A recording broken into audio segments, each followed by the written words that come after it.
Few other countries can boast such a concentration of history, architecture, and beaches in so tiny an area. And when it comes to diving, the island of Malta offers excellent sport for both beginners and experienced open water and cave divers.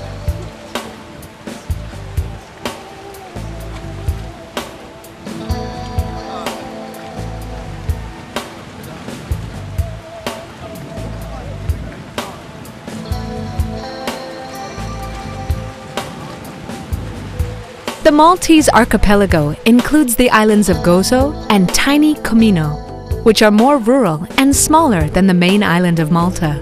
Life on Gozo moves at a leisurely pace, while Comino is the ideal summer getaway.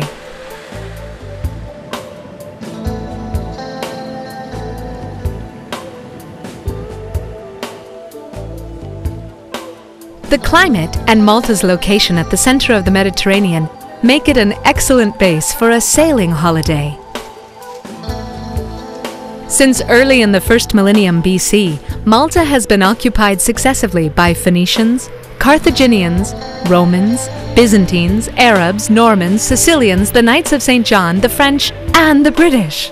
All of these temporary powers have influenced Maltese culture to varying degrees, yet through all this time, the population has managed to preserve a distinctive identity and a strong sense of continuity with the past.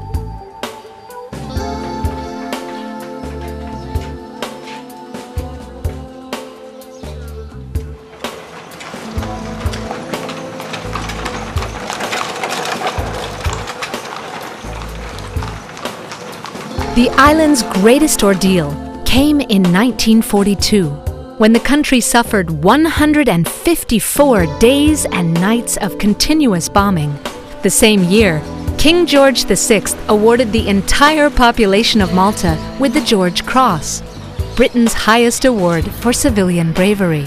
The award is on display at the National War Museum in Valletta.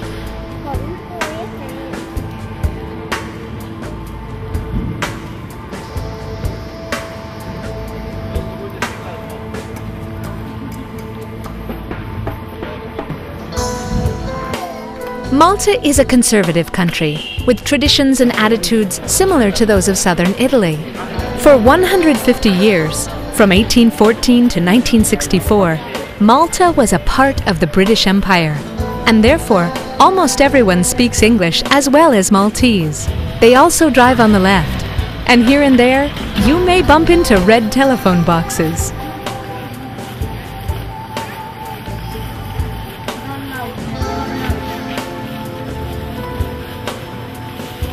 Malta gained independence from Britain in 1964, and 10 years later, in 1974, the island became a republic. In 2002, Malta was formally invited to join the EU and actually became a member of the Union in 2004.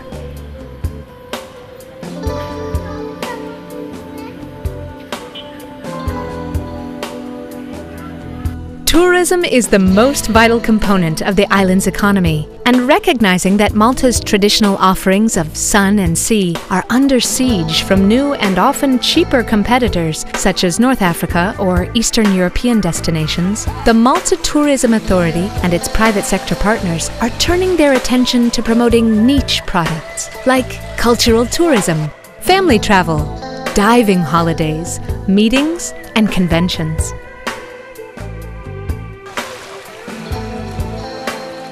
The island has a shortage of freshwater supplies, so tourists are advised to drink only bottled water. Maltese cuisine is influenced by the many cultures that have ruled the country during its long history.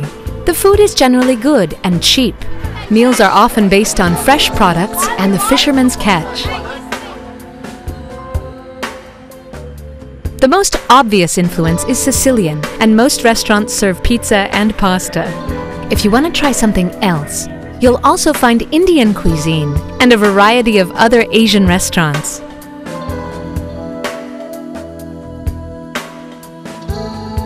Malta has surprisingly good locally made beer. Sisk, for instance, is much cheaper than imported brews. Maltese companies make wine from local grapes, and the wine here is excellent.